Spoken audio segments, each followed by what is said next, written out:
চট্টগ্রাম থেকে আমাদের সাথে যোগ দিয়েছেন বিজিএমই এর প্রথম সহসভাপতি সৈয়দ নজরুল ইসলাম। জনাব নজরুল ইসলাম, আপনাকে স্বাগত জানাচ্ছি ইন্ডিপেন্ডেন্ট সংবাদে। যেটি শুরুতেই আপনার কাছে জানতে চাই, গ্যাসের সংকট আগেও ছিল, কিন্তু হঠাৎ করে এত তীব্র হওয়ার কারণ কি?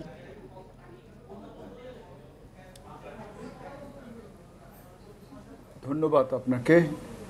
আমরা এই কয়েকদিন আগে আন্দোলন কারণে আমাদের উৎপাদন বন্ধ ছিল, উৎপাদন যাও শুরু হয়েছে, সেখানকার আবার ইন্টারনেটের প্রবলেমের কারণে আমরা বাইরের সাথে কমিউনিকেট করতে পারি নাই, আমরা আমাদের মালামালও হ্যান্ড ওভার করতে পারি নাই, অথবা আমরা আবার যে সমস্ত ইম্পোর্ট কাঁচামাল এনেছি সেগুলিও ক্লিয়ার করে ইনহাউস করতে পারি নাই। প্রোডাকশনে আমাদের হ্যাম্পারিং হয়েছে। তার মধ্যে লক্ষ্য করছি আমরা গ্যাসের কারণে, বিদ্যুতের কারণেও আমরা প্রোডাক্টিভিটি আমাদের কমে গেছে। একদিকে এই সংকটের কারণে আমরা সবসময় সরকারকে বলে আসছি আমরা নিরবিচ্ছিন্ন গ্যাস এবং বিদ্যুৎ চাই, সেই সাথে আমরা গ্যাসের প্রেশারও ঠিক মতো চাই। কিন্তু কিছুদিন আগে থাকতে আমাদের এই সমস্যাটা আরও বেড়ে গেছে। এটার কারণ নাকি এলএনজি টার্মিনালের যে সমস্যা দেখা দিয়েছে সে কারণে। আমরা কর্তৃপক্ষের সাথে যোগাযোগ রেখেছি।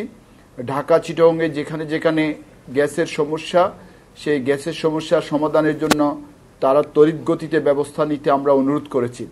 আমরা জানতে পারলাম তারা ইম্পোর্টের মাধ্যমে আমাদের যে এলএনজি টার্মিনাল গ্যাসের সংকট দেখা দিচ্ছে, সেখানে তারা এটার একটা সুব্যবস্থা নিবে। এটাই আপাতত।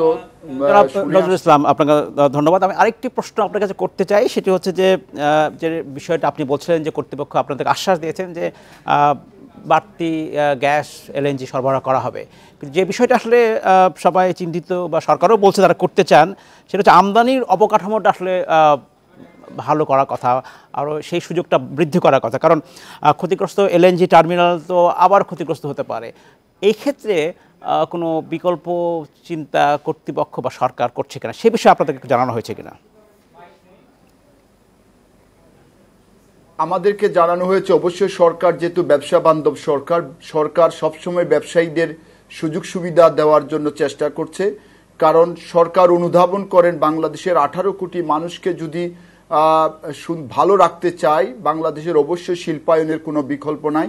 এই শিল্পকে টিকিয়ে রাখার জন্য, বিশেষ করে আরএমজি সেক্টরকে টিকিয়ে রাখার জন্য, আরএমজির সাথে যে সমস্ত ব্যাকওয়ার্ড লিঙ্কেজ এবং ফরওয়ার্ড লিঙ্কেজ জড়িত আছে সেগুলিকে টিকিয়ে রাখার জন্য সরকার চেষ্টা করছে।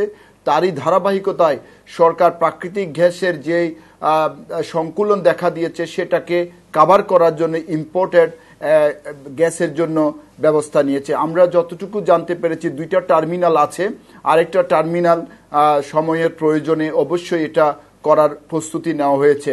আমরা বিশ্বাস করি সরকার যেহেতু ব্যবসা বান্ধব সরকার, যেহেতু সরকার সাধারণ জনগণের মান উন্নয়নের জন্য কাজ করছে, সেহেতু আমি মনে করি সরকার এই সেক্টরটাকে টিকিয়ে রাখার জন্য প্রত্যেকটা ইন্ডাস্ট্রি যাতে তাদের নিরবিচ্ছিন্ন বিদ্যুৎ এবং গ্যাস পায়, তাদের উৎপাদন সক্ষমতা যাতে বৃদ্ধি পায়, সেজন্য সরকার যাবতীয় ব্যবস্থা নিচ্ছে। এবং এটাও ঠিক, এই উৎপাদিত পণ্য বিদেশে রপ্তানি করে আমরা বৈদেশিক মুদ্রা আহরণ করি, সেই বৈদেশিক মুদ্রা দিয়ে বাংলাদেশের অর্থনীতি সচল থাকে। সব বিষয়গুলো আসলে বিবেচনায় নেবেন সরকার।